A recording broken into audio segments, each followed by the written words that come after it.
Morning students. आज का हमारा टॉपिक है लाइब्रेरी क्लासिफिकेशन प्रैक्टिकल।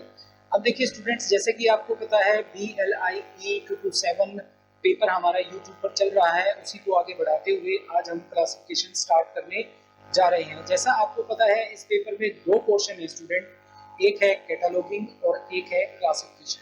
कैटलॉगिंग आप कर चुके हैं जिसमें आपने सीखा AACR सेकेंड आर के अकॉर्डिंग हमें इसी क्वेश्चन को सॉल्व किस प्रकार से करना है और उसी क्वेश्चन को हमें मार्क 21 के अकॉर्डिंग सॉल्व कैसे करना है, जहां पर आपने डिफरेंट टाइप के टैग्स को समझा, डिस्क्रिप्शन को समझा, सब फील्ड को समझा, इंडिकेटर्स को समझा और उसके लिए डाटा क्या होगा और फिर उसकी एंट्री किस प्रकार से करेंगे ये आप जान चुके हैं। आज से हम क्लासिफिकेशन वाला पोर्शन शुरू कर रहे हैं जिसमें आपको एक स्कीम के बारे में बताया जाएगा। वो स्कीम है डीवी डेसिमल क्लासिफिकेशन। अब देखिए, जैसा कि इसके नाम से पता चल रहा है Dewey decimal classification, it means classification. ये एक्चुअल में क्लासिफिकेशन होता क्या है? देखिए स्टूडेंट, आपको जानना जरूरी है कि क्लासिफिकेशन होता क्या है। वैसे सिंपली आप अपनी नॉर्मल जो आम जिंदगी है उसमें देखते होंगे क्लासिफिकेशन। आप अपने घर में देखते होंगे, के घर में एक अलमीरा होगी और उस अलमीरा में डिफरेंट डिफरेंट रैक होंगे और उन रैक्स में आप या तो अपने कपड़े या किसी और चीज को आप वेल अरेंज करके रखते हैं, तो वो एक प्रकार का क्लासिफिकेशन हुआ। दूसरा इसका एग्जांपल है आपका रसोई घर, जिसमें आपकी विभिन्न प्रकार की दालें होंगी, चाय पत्ती होगी, चीनी होगी। इन सभी को आप किसी न किसी डिब्बे में डालकर रखते हैं और उन्हें अरेंज करते हैं, ठीक है। और उस पर कभी कभी आप स्टिकर भी लगाते हैं या कोई ना कोई एक पहचान देते हैं आप उसको कि ये चाय पत्ती का डिब्बा है, ये चीनी का डिब्बा है, ये किसी दाल का डिब्बा है। तो ये एक तरह का क्लासिफिकेशन ही हुआ, वर्गीकरण ही हुआ स्टूडेंट ये। और इसे हमें जो है लाइब्रेरी में भी यूज करना होगा। क्यों? क्योंकि लाइब्रेरी में तो बहुत डिफरेंट डिफरेंट सब्जेक्ट्स की बुक्स होंगी और उन डिफरेंट डिफरेंट बुक्स को हमें अरेंज करना होगा ताकि हम उन्हें आसानी से रिट्राइव या उन्हें दोबारा से प्राप्त कर पाएं। अब अगर क्लासिफिकेशन नहीं है आपकी लाइब्रेरी में, ऐसे एक एग्जांपल मैं आपको देता हूं। जैसे मान लीजिए आपकी लाइब्रेरी में 100-200 किताबें एक ढेर के रूप में पड़ी हैं, एक ढेर बनाया हुआ है, किसी प्रकार की कोई अरेंजमेंट आपने, कोई ऑर्गेनाइजेशन आपने नहीं की हुई है, और मैं आपको सिंपली उनमें से किसी एक पर्टिकुलर बुक को सर्च करने के लिए कहूँ, उसे ढूंढने के लिए कहूँ मैं आपको, तो देखिए स्टूडेंट, आपका कितना टाइम लग जाएगा उस ढेर में से एक स्पेसिफिक बुक निकालने में।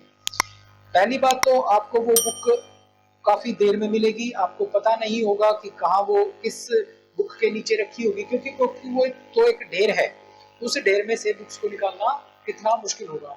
और यदि यही बुक्स लाइब्रेरी में वेल ऑर्गेनाइज है, अच्छे तरीके से अरेंज की हुई है, किसी ना किसी स्कीम के तहत, किसी ना किसी पर्टिकुलर स्टैंडर्ड स्कीम के तहत वो अरेंज की हुई है, तो आपको उनकी लोकेशन पता होगी। और बुक्स की इन्हीं लोकेशन को प्रोवाइड करने के लिए हम क्लासिफिकेशन सीखते हैं और लाइब्रेरी में क्लासिफिकेशन करते हैं। और यदि मैं इसकी लाइब्रेरी क्लासिफिकेशन की एक लाइन की डेफिनेशन के बारे में बात करूं, तो स्टूडेंट इसकी एक लाइन की डेफिनेशन यही है, what is the library classification? Library classification is used to organize a knowledge which is founded in the books. जो बुक्स में नॉलेज है उनको ऑर्गेनाइज करने के लिए हम क्लासिफिकेशन का यूज करते हैं। अब जो बुक्स में है तो वो बुक्स ही हमें अरेंज करनी होगी। तो आसान भाषा में आप यही समझिए कि लाइब्रेरी क्लासिफिकेशन क्या होता है। लाइब्रेरी क्लासिफिकेशन लाइब्रेरी में विभिन्न प्रकार के reading material, books, article, journals, उनको अरेंज करने के लिए प्रयोग होने वाला एक तरीका, एक सिस्टम, एक स्कीम है।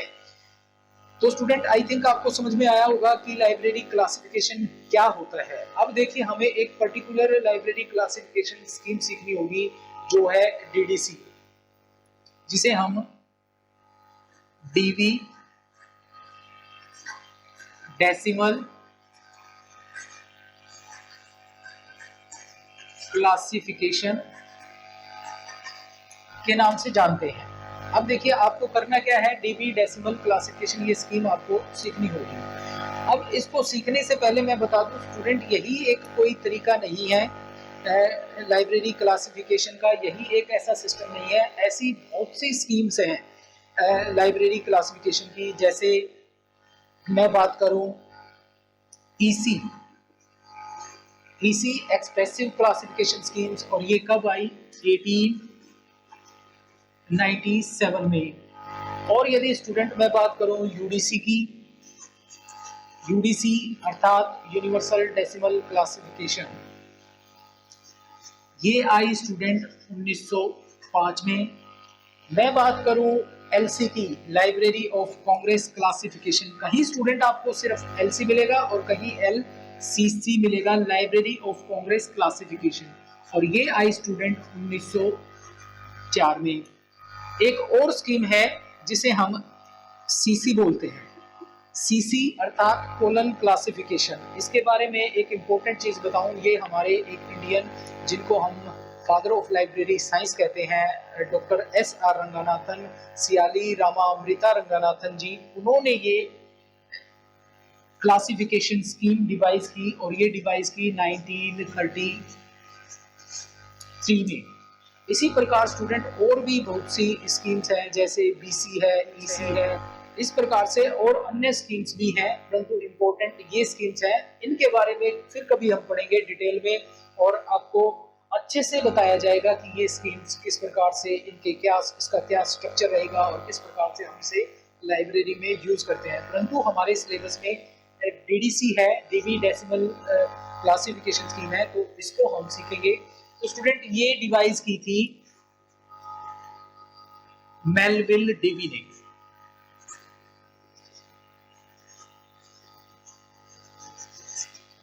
मेलविल डेवी, और इनका स्टूडेंट पूरा नाम है Melvil Louis Kossuth Dewey, Melvil Louis Kossuth Dewey. और स्टूडेंट ये डिवाइस की गई थी 1873 में। स्टूडेंट यहाँ इंपॉर्टेंट बात देखना, ये डिवाइस की गई थी 1873 में, परंतु इसका फर्स्ट एडिशन पब्लिश हुआ था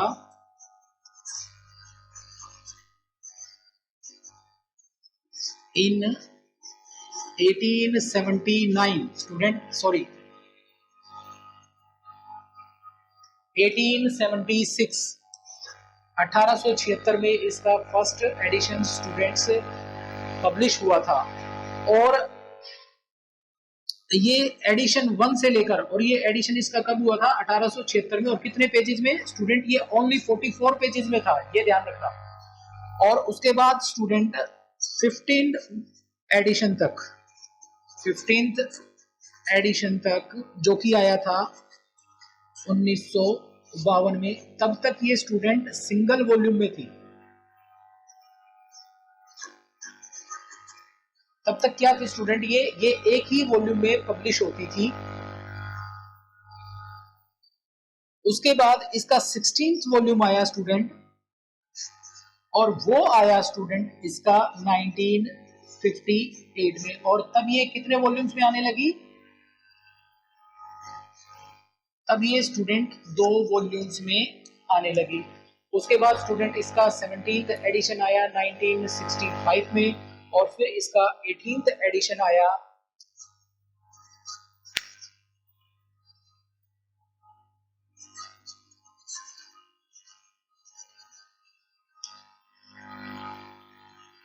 1971 में। और इंपॉर्टेंटली स्टूडेंट जो हमें करना है 19th एडिशन, वो आया स्टूडेंट इसका 1979 में। ये ध्यान रखना, 1979 में इसका 19th एडिशन आया, और हमारे सिलेबस में 19th एडिशन ही है। और इसे आगे चलकर अगर मैं बात करूं, इसका 20th एडिशन जो है वो पब्लिश हुआ 1989 में, और 21st एडिशन हुआ 1996 में, और इसका 22nd एडिशन पब्लिश हुआ 2003 में, और इसका 23वां एडिशन वो पब्लिश हुआ स्टूडेंट 2011 में, 2011 में। और आपकी इंफॉर्मेशन के लिए बता दूं, जब से ये 22nd एडिशन आया है, तब से ये ऑनलाइन भी हो गई है, ऑनलाइन हो गई है। और इसे आप जानते हैं वेब डीबी के नाम से। किससे जानेंगे स्टूडेंट? इसको हम जानते हैं वेब डीबी के नाम से भी। वेब डीबी कब आना शुरू हुआ? 22वें एडिशन से। और इसे कौन मैनेज करता है स्टूडेंट? इसे मैनेज करता है OCLC। OCLC। अब जो लेटेस्ट एडिशंस आते हैं उसको मैनेज करता है OCLC, ऑनलाइन लाइब्रेरी सेंटर। और इसे हम पहले किस नाम से जानते थे? इसे जानते थे हम ओहियो कॉलेज लाइब्रेरी सेंटर। और ये कब बना था? ये बना था 1967 में। और आज इसे मैनेज कौन कर रहा है? यही OCLC। तो स्टूडेंट आप जान गए होंगे कि इसके 23rd एडिशन आ चुके हैं, 24th एडिशन प्रोसेसिंग में है, वो आगे चलकर आ जाएगा। परंतु हमें जो एडिशन करना है, हमें एडिशन करना है 19th एडिशन। और ये 19th एडिशन के लिए कौन रिस्पॉन्सिबल है? इसके लिए रिस्पॉन्सिबल है बेंजामिन ए कस्टर। ये इनके एडिटर इन चीफ हैं जिन्होंने 19th एडिशन पब्लिश करवाया था और इन्हें इसे एडिट किया था। तो स्टूडेंट आपने देखा कि 19th एडिशन कब आया? 19th एडिशन आया 1979 में, और इसे हमें करना होगा। अब स्टूडेंट्स आपकी नॉलेज के लिए मैं बता दूं, जो ये DDC है, डिवी डेसिमल क्लासिफिकेशन है, इसमें हमें क्या करना होगा? इसे हमें एक जो बुक होगी लाइब्रेरी में, जितनी भी हमारी बुक्स हैं लाइब्रेरी में, उनको कोई ना कोई एक पर्टिकुलर नंबर हमें प्रोवाइड करना होगा। इसमें एक्चुअल में सब्जेक्ट्स के डिफरेंट डिफरेंट टाइप के सब्जेक्ट्स के नंबर हैं। जैसे मैं बात करूं लाइब्रेरी साइंस की, उसका नंबर है 020। मैं बात करूं सोशल साइंस की, उसका नंबर है 300। मैं बात करूं इकोनॉमिक्स की, उसका नंबर है 330। मैं बात करूं पॉलिटिकल साइंस की, उसका नंबर है 320। तो इस प्रकार से विभिन्न प्रकार के सब्जेक्ट्स के नंबर इसमें दिए हुए होंगे। और एक तरह से हमें एक आर्टिफिशियल लैंग्वेज सीखनी होगी, अर्थात एक तरह की कोडिंग सीखनी होगी, और आपको अपना नजरिया भी बदलना होगा। अब आपको हर चीज में एक सब्जेक्ट ढूंढना होगा। और वो सब्जेक्ट कैसे ढूंढेंगे? जैसे मैं बात करूं यूनिवर्स ऑफ नॉलेज की, कि भाई यूनिवर्स में जितने भी पॉसिबल सब्जेक्ट हुए हैं वो सभी को देखने का तरीका अब आपको चेंज करना पड़ेगा। जैसे इस पेन से लेकर और एरोप्लेन तक कोई भी चीज, कोई भी वस्तु, उसका कोई ना कोई सब्जेक्ट होगा। अब आपको इस तरीके से सोचना पड़ेगा। जैसे मैं बात करूं किसी बाइक की, बाइक का अगर हम सब्जेक्ट निकालें तो ब्रॉड लेवल पर सोचिए आप, बाइक का क्या सब्जेक्ट होगा? That is automobile. मैं कार की बात करूं, दैट इज आल्सो ऑटोमोबाइल। मैं बात करूं इस सीलिंग फैन की, दैट इज इलेक्ट्रिकल इंजीनियरिंग। और यदि मैं बात करूं किसी फर्नीचर की, या मैं किसी बात करूं किसी बिल्डिंग की, या मैं बात करूं किसी और चीज की, जैसे मैं बिल्डिंग की बात करता हूं, दैट इज सिविल इंजीनियरिंग। कोई रोड बन रहा है, उसका सब्जेक्ट, कंक्रीट पर कोई बुक है, दैट इज सिविल इंजीनियरिंग। तो ब्रॉड लेवल पर इनके सब्जेक्ट्स अब आपको सर्च करने होंगे। मैं बात करूं जैसे शेक्सपियर के किसी नॉवल की, दैट इज लिटरेचर। मैं बात करूं इंग्लिश कम्युनिकेशन की, तो इसका सब्जेक्ट क्या हुआ? English language.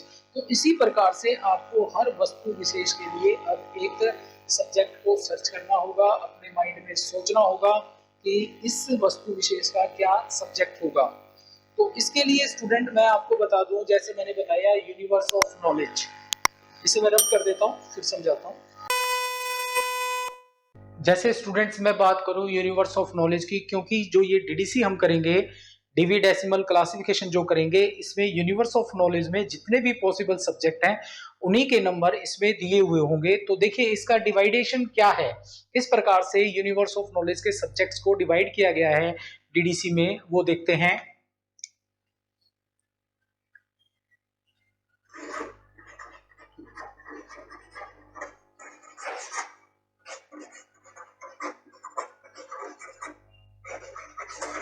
अब स्टूडेंट कई बार कुछ लोग ये कहेंगे कि ये नॉलेज ऑफ यूनिवर्स है, बट मैं इसे यूनिवर्स ऑफ नॉलेज कह रहा हूं। और इसको डिवाइड किया गया है ब्रॉड लेवल पर 3 मेन क्लासेस में। फर्स्ट है social science,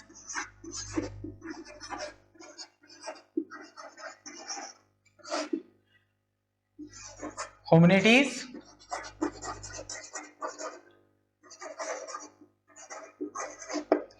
and third is natural science.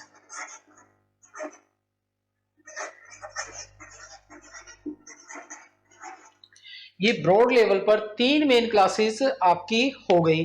अब इन 3 क्लासों को डीडीसी के अकॉर्डिंग 10 मेन क्लासेस में डिवाइड किया गया है और फिर उन्हें 100 मेन क्लासेस में डिवाइड किया गया है और फिर 1000 क्लासेस में डिवाइड किया गया है।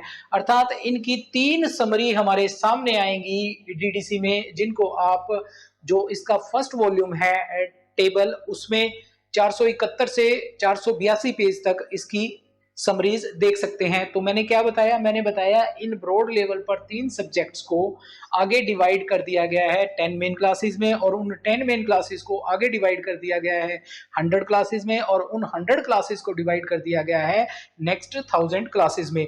तो अब हम अगर बात करें डीडीसी की मेन क्लासेस कौन कौन सी होंगी ब्रॉड लेवल पर, तो वो 10 मेन क्लासेस होंगी, जिन्हें आइए हम देखते हैं। 000 ये होगी स्टूडेंट जनरलिटीज।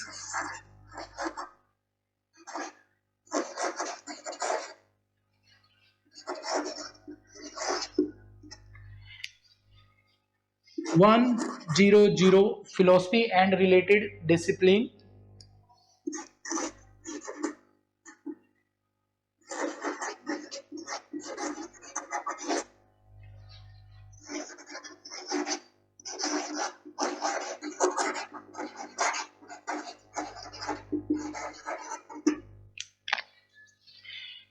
200 होगी स्टूडेंट रिलीजन।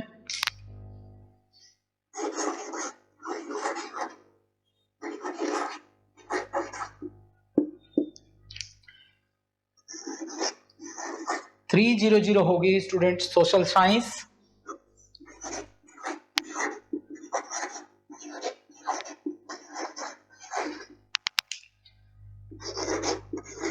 400 होगी स्टूडेंट लैंग्वेज।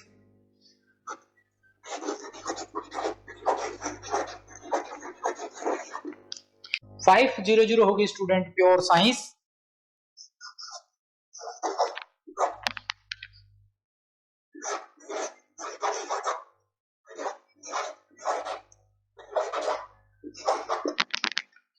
600 होगी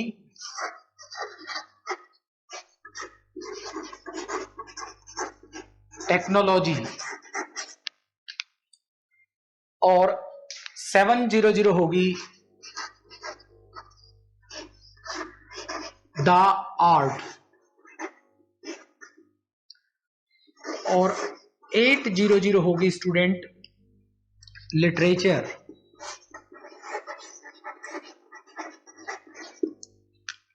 और 900 होगी student history and general geography और ज्योग्राफी।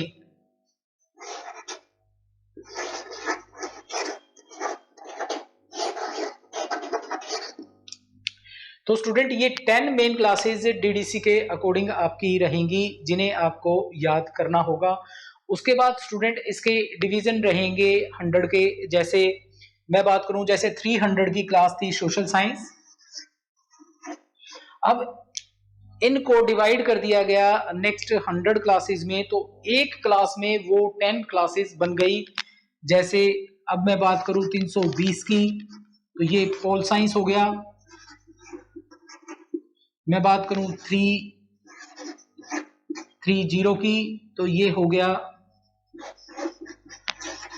इकोनॉमिक्स। और मैं बात करूं 340 की, तो ये हो गया लॉ। इस प्रकार से 310, 320, 330, 340, 350, 360, 370, 380, 390, तो 300 से लेकर 390 के बीच में आपकी 10 मेन क्लासेस हो गई स्टूडेंट।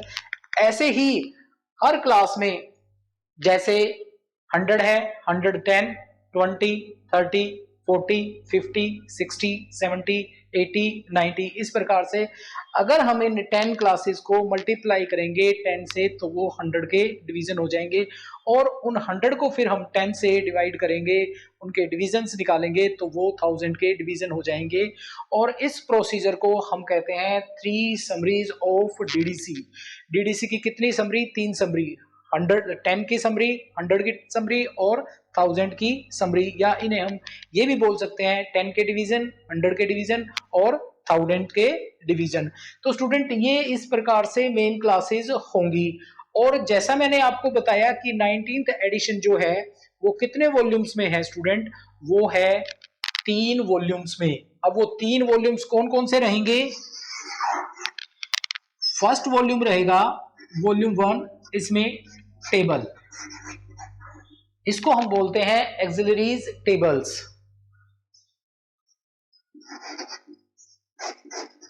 वॉल्यूम 2 रहेगा स्टूडेंट यहां शेड्यूल, और वॉल्यूम 3 रहेगा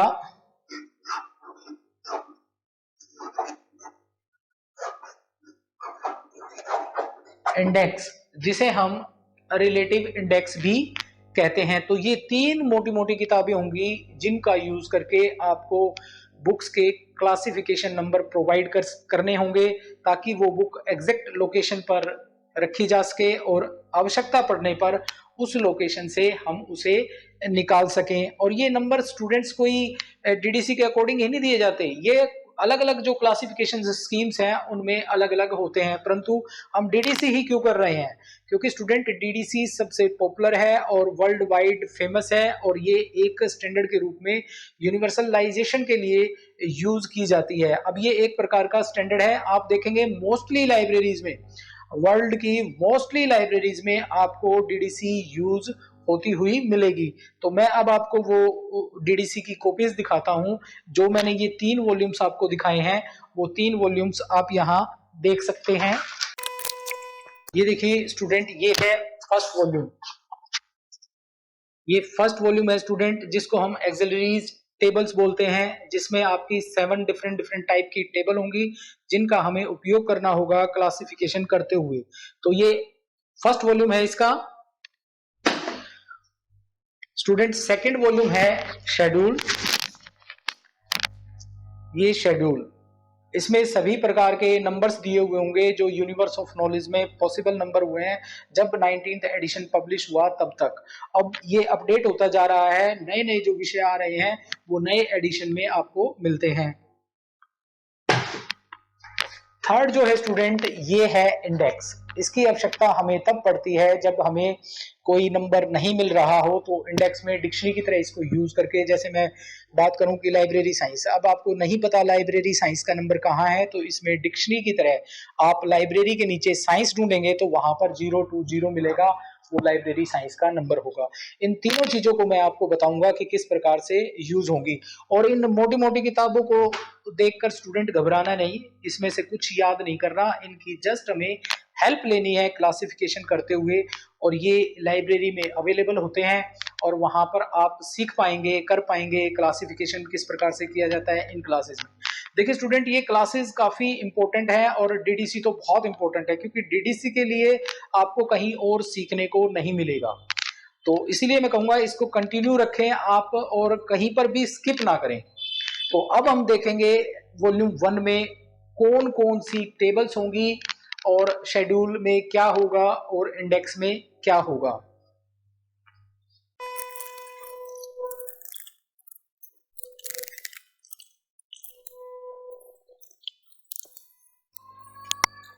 जैसा कि स्टूडेंट मैंने आपको बताया था कि इसमें डीडीसी के 3 वॉल्यूम रहेंगे, और इसमें जो फर्स्ट वॉल्यूम है वो फर्स्ट वॉल्यूम है एक्सिलरीज टेबल्स।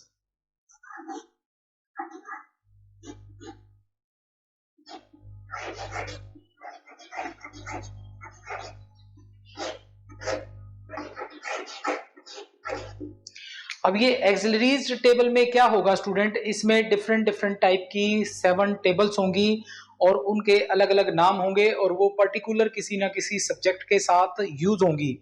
अब देखिए स्टूडेंट, कंफ्यूज मत होना, हम एक एक स्टेप करेंगे। ये क्लासेस जैसे 2-3 क्लासेस, ये तो इंट्रोडक्शन क्लास है, जैसे क्लासेस गुजरती जाएंगी आपको ये टीडीसी समझ में आना शुरू हो जाएगा। तो फर्स्ट क्लास में तो सब नहीं समझ आएगा, ये इंट्रोडक्शन क्लास है, तो इस इंट्रोडक्शन क्लास को इंट्रोडक्शन की तरह ही लें आप, जस्ट इसको इंट्रोडक्शन की तरह ही लें, और ये मेन क्लासेस और ये स्ट्रक्चर इसका आप एक बार समझें। तो स्टूडेंट, इसमें फर्स्ट टेबल है स्टैंडर्ड सब डिवीजन।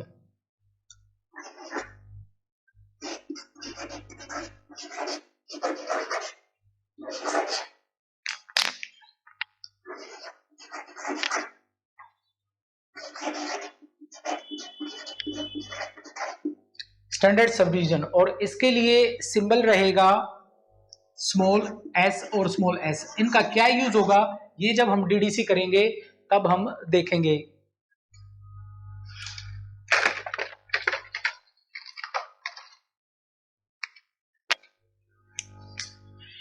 दूसरी जो टेबल होगी स्टूडेंट वो होगी एरिया टेबल। एरिया टेबल अर्थात डिफरेंट डिफरेंट टाइप के प्लेसेस, जैसे मैं बात करूं India, great Britain, UK, USA, United kingdom, Pakistan, Japan, उन सभी के नंबर इस टेबल में मिलेंगे। जब भी आपको किसी टाइटल में, किसी बुक के टाइटल में प्लेस यूज करना होगा तो प्लेस के लिए जो नंबर आएगा वो यहां से आएगा। इसे हम डिटेल में डीडीसी करते हुए समझेंगे। जो थर्ड टेबल है वॉल्यूम 1 में वो है सब डिविजन्स ऑफ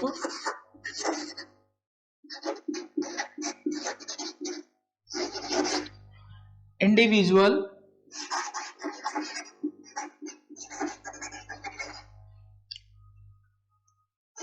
लिटरेचर।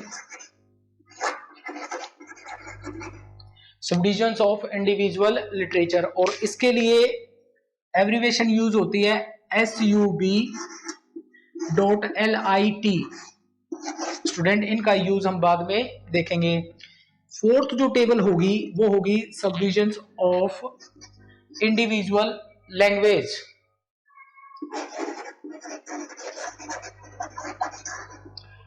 इसके लिए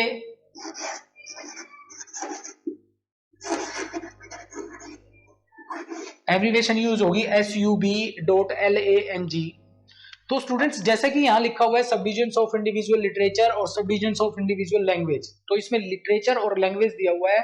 टेबल नंबर 3 जो है वो यूज होगी लिटरेचर के साथ, क्योंकि इसमें सब डिविजन्स हैं इंडिविजुअल लिटरेचर के, कि भाई ऐसे सब डिविजन्स जो लिटरेचर के साथ लगेंगे। अब इसका एक एग्जांपल की मैं बात करूं तो जैसे आ जाएगा English drama by William Shakespeare. तो देखिए इसमें एक तो हो गया इंग्लिश ड्रामा। इंग्लिश ड्रामा आने के बाद ये क्या बन गया, ये बन गया लिटरेचर। तो स्टूडेंट इंग्लिश लिटरेचर का नंबर आप लेंगे शेड्यूल से, और ड्रामा और शेक्सपियर इन दोनों का नंबर लेंगे आप सब डिविजन्स ऑफ इंडिविजुअल लिटरेचर से। तो ड्रामे का नंबर जैसे 2 है और शेक्सपियर के लिए नंबर हम यूज करेंगे 3, जो उसका टाइम पीरियड है, जिस टाइम पीरियड में वो पैदा हुआ और उसका जीवन काल या उसकी डेट ऑफ बर्थ और उसका जीवन काल जो चला, ये हम डिटेल में सीखेंगे जब हम डीडीसी करेंगे। ऐसे ही सब डिविजन्स ऑफ इंडिविजुअल लैंग्वेज अर्थात ऐसे सब डिविजन्स जो किसी ना किसी लैंग्वेज के साथ लगेंगे। जैसे मैं बात करूं इंग्लिश, हिंदी, डिक्शनरी, तो जैसे एक हो गई लैंग्वेज इंग्लिश और एक हो गई हिंदी, ये दोनों तो लैंग्वेज हो गई, ये मिलेंगी शेड्यूल में। और अब क्या रह गया डिक्शनरी। तो डिक्शनरी कहां पर मिलेगी, अब वो सब डिविजन्स ऐसे सब डिविजन्स में मिलेगी जो लैंग्वेज के साथ लगते हो, और वो टेबल है टेबल नंबर 4 में। तो स्टूडेंट इस प्रकार से हमें चीजों को समझना होगा और करना होगा। नेक्स्ट टेबल है table number 5, racial comma ethnic comma national groups.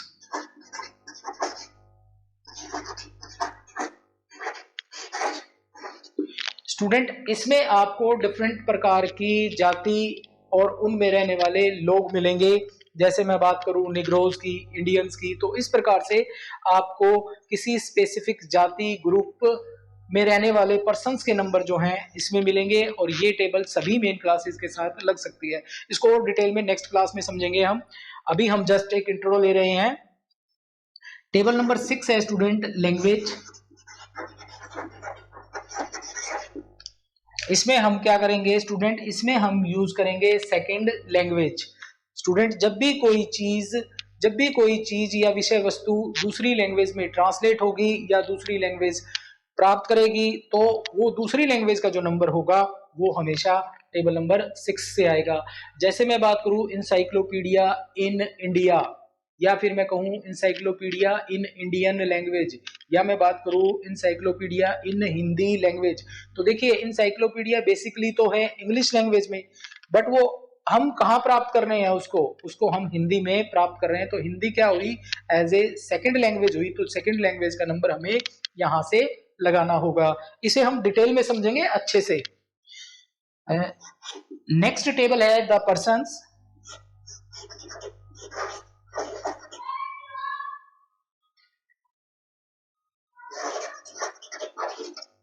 The persons, तो इसमें स्टूडेंट डिफरेंट टाइप के प्रोफेशनल पर्सन्स मिलेंगे। जैसे मैं बात करूं लाइब्रेरियन, मैं बात करूं नर्सेज, मैं बात करूं डॉक्टर्स, मैं बात करूं इंजीनियर्स। तो इस प्रकार के पर्सन्स आपको टेबल नंबर 7 में मिलेंगे, और इनको किस प्रकार से यूज करेंगे वो हम डिटेल में सीखेंगे। तो स्टूडेंट ये तो है आपका वॉल्यूम 1, जिसमें डिफरेंट डिफरेंट टाइप की टेबल्स दी हुई होंगी, और इनका उपयोग हम तभी करेंगे जब हमें हमारे क्वेश्चन की रिक्वायरमेंट में इनकी जरूरत होगी। तो मैंने बताया जैसे आपको इसके 3 वॉल्यूम है स्टूडेंट। एक वॉल्यूम है इसका इंडेक्स, एक वॉल्यूम है शेड्यूल, और एक वॉल्यूम है टेबल। तो स्टूडेंट आपकी नॉलेज के लिए बता दूं, बेसिकली जो हमें नंबर मिलेंगे वो मिलेंगे हमें शेड्यूल में। जैसे मैंने बताया था आपको 330 जो है वो नंबर है इकोनॉमिक्स का, या 300 सोशल साइंस का है। तो शेड्यूल में डिटेल में यूनिवर्स ऑफ नॉलेज, और यूनिवर्स ऑफ नॉलेज में पाए जाने वाले जितने भी सब्जेक्ट 1979 तक पॉसिबल हुए थे वो इसमें मोस्टली दे दिए गए हैं, ठीक है। और उनके लिए एक नंबर, स्पेशल एक नंबर प्रोवाइड किया गया है, और उसी नंबर को हमें सर्च करना है, और उसी नंबर को सर्च करते हुए अगर हमें टेबल नंबर 1 की जरूरत होगी तो टेबल नंबर 1 से भी कुछ नंबर लेंगे, उसके साथ ऐड करेंगे और अपना क्वेश्चन सोल्व करेंगे।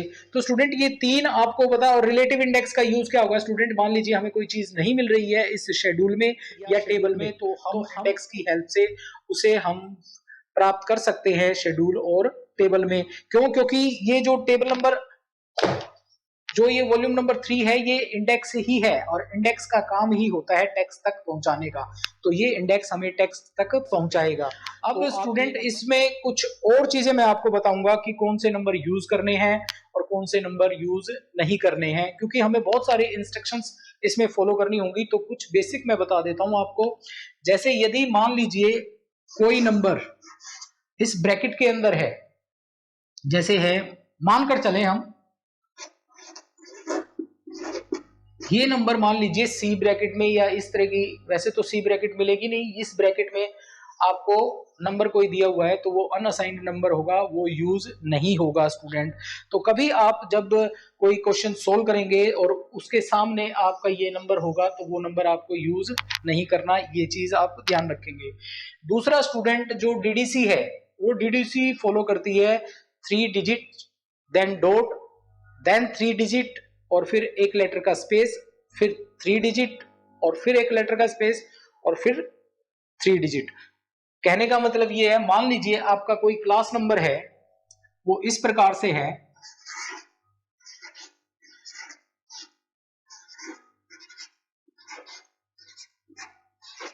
कल को जब आप क्लासिफिकेशन करेंगे तो किसी टाइटल के लिए आपका क्लास नंबर ये हो सकता है। तो इस क्लास नंबर को आप किस प्रकार से लिखेंगे, फर्स्ट 3 के बाद हमेशा आपको डॉट देना होगा स्टूडेंट, डॉट, और फिर 3 के पेयर्स, जैसे 1 8 3, और फिर 3 के पेयर्स एक लेटर का स्पेस छोड़कर। यहां ध्यान रखें स्टूडेंट, अब आपने 3 फर्स्ट 3 के बाद डॉट, फिर अगेन 3 लेटर और फिर एक लेटर का स्पेस, और फिर आपको लिखना है 4 5 6। और यदि उसके बाद भी कोई नंबर है, जैसे मान लीजिए 1 2 नंबर दिया हुआ है, तो आप फिर एक लेटर का स्पेस छोड़ेंगे और फिर 1 2 लिखेंगे। एक इस चीज का आप विशेष ध्यान रखेंगे। दूसरा स्टूडेंट, यदि मान लीजिए कोई नंबर है, जैसे मान लीजिए आपका नंबर है 89.18700, ये नंबर दिया हुआ है। तो स्टूडेंट इसको आप किस प्रकार से लिखेंगे, 890.187। अब एक चीज का विशेष ध्यान रखें, लास्ट में कोई एक जीरो हो सकती है या दो जीरो होंगी, तो उनको आपको नहीं लिखना है। लास्ट में कभी भी कोई भी जीरो डीडीसी में यूज नहीं होगी, सिर्फ फर्स्ट थ्री मेन क्लासेस को छोड़कर, first three letter of main classes को छोड़कर। यदि ये दिया हुआ होता सिर्फ 890, तो स्टूडेंट इस जीरो को आप नहीं हटाएंगे, परंतु फर्स्ट थ्री लेटर के बाद किसी लेटर के लास्ट में यदि जीरो दी हुई है तो वो जीरो हम यूज नहीं करेंगे। ये फॉर्मेट है डीडीसी का, और डीडीसी में हमेशा first three letter, then dot, then three letter, फिर एक लेटर का स्पेस, और फिर थ्री लेटर, और फिर एक लेटर का स्पेस। इस प्रकार से हम डीडीसी में ये नंबर्स लिखते हैं। तो स्टूडेंट, आपने एक प्रकार से इंट्रोडक्शन समझा, जिसमें मैंने टेबल्स बताया और ये नंबर्स जो हैं, और जैसे जैसे आगे इंस्ट्रक्शंस आती रहेंगी स्टूडेंट्स, वो भी मैं आपको बताता रहूंगा। इस फर्स्ट क्लास में ही मैंने आपको सब कुछ बता दिया, तो आप शायद बोर भी हो जाएं। जहां पर जो जो रूल लगेगा, जिस प्रकार से रूल लगेगा, वैसे वैसे हम इसको सोल्व करते चले जाएंगे, और बीच में जो जो चीजें नहीं आती रहेंगी वो आपको बताते रहेंगे। अब स्टूडेंट, मैं एक बात आपसे विशेष करना चाहूंगा कि देखिए, मेरे पास तो डीडीसी है, आपके पास डीडीसी नहीं है, और कोई भी योद्धा स्टूडेंट्स तभी लड़ सकता है जब उसके पास हथियार हो। अब आपके पास ये डीडीसी नाम का हथियार नहीं है। इसके लिए मैं एक पीडीएफ आपको इस वीडियो के डिस्क्रिप्शन में दूंगा, जिसमें डीडीसी का पीडीएफ वर्जन है। वो हो सकता है आपके मोबाइल में खुलने में टाइम लगे और बार बार उसे आप यूज ना करें। मैं आपसे ये कहना चाहूंगा, कहीं आपके आसपास कोई लाइब्रेरी है और वहां पर डीडीसी का 19th एडिशन है, तो आप उसको जरूर देखें, या फिर मेरे पास डीडीसी अवेलेबल है, कभी आपका दिल करे तो आप यहाँ आकर सीख सकते हैं, जो आसपास के जो स्टूडेंट्स हैं। और मैं अपनी वीडियोज में आपको सिखाऊंगा, आपको डीडीसी भी दिखाऊंगा साथ में, और एक्सप्लेन भी करूंगा। मैं अपनी पूरी कोशिश करूंगा कि आपको डीडीसी समझ में आए, परंतु एक ये छोटा सा एक कमी हो सकती है कि आपके पास डीडीसी नहीं है, उसमें सीखने में आपको थोड़ी दिक्कत आ सकती है, परंतु मैं पूरी कोशिश करूंगा कि आपको डीडीसी आए।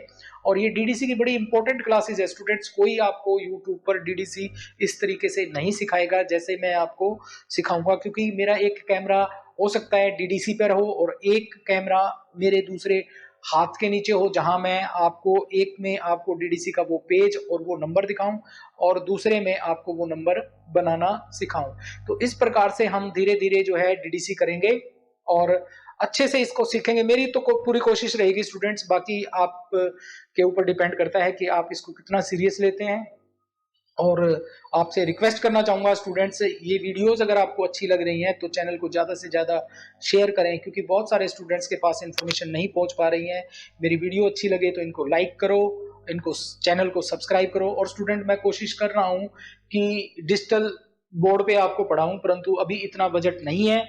जैसे ही आप मुझे सपोर्ट करेंगे, बजट होगा, तो आपको डिजिटल बोर्ड पर और आपके कोर्स को, और इस कोर्स के अलावा स्टूडेंट मैं आपको कंपटीशन की तैयारी भी कराता रहूंगा। क्योंकि देखिए, और कोई टेस्ट अगर आप देते हैं तो उसमें सी टेट, एच टेट, इस तरह की चीजें देनी होती है। इसमें ऐसा कुछ नहीं है, इसमें एक बेसिक टेस्ट होता है, एक जनरल पेपर का और एक सब्जेक्ट का।